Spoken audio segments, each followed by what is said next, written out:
প্রিয় ফেসবুক বন্ধুরা, আপনারা যারা এই সলিউশনটা জানেন না, যাদের ভিডিও পার্ট হয়ে যায়, বড় ভিডিওগুলো 4 মিনিটের ভিডিওগুলো যদি 10টা পার্ট হয়, আপনারা কোথা থেকে এটা সলিউশন করবেন আমি আপনাদেরকে বলে দিচ্ছি। দেখেন, এখানে অনেকগুলো ভিডিও আছে যারা বড় ভিডিও যাদের পার্ট হয়ে যায়, ভিডিওগুলো 4-5 ভাগ 10 ভাগ হয়ে যায়, তাদের ভিডিওগুলো আমি দেখাচ্ছি। কোথায় যাবেন, আপনি এখান থেকে প্রথমে ভিডিও নেবেন। এখানে একটা 4 মিনিটের ভিডিও আমি নিচ্ছি। এখানে 4 মিনিটের ভিডিওটা দেখেন কোথায় আছে, বড় ভিডিওগুলো।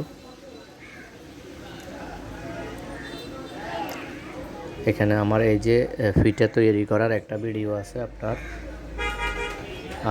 এই ভিডিওটা নিয়েছি। এই ভিডিওটা নেওয়ার পর আমি এখানে কিছু একটা লিখব, ডিসক্রিপশানে কিছু একটা লিখে দেব। শীতের পিঠা লিখে দিয়েছি আমি। তো তারপর আমি নেক্সট ক্লিক করব।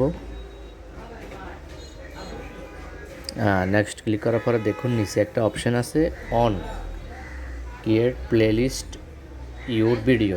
ক্রিয়েট প্লেলিস্ট ইউর ভিডিওতে এখানে অন করা আছে, আপনারা যাই তার এখানে দুইটা দেখবেন বাটন আছে, সবুজ নীল বাটনগুলো আপনারা অফ করে দিবেন।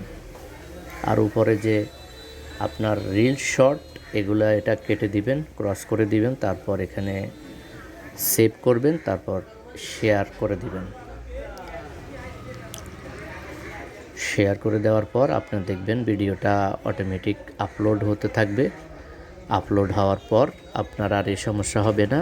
আপনারা অবশ্যই এটা ট্রাই করবেন যদি কারো আসে। ধন্যবাদ।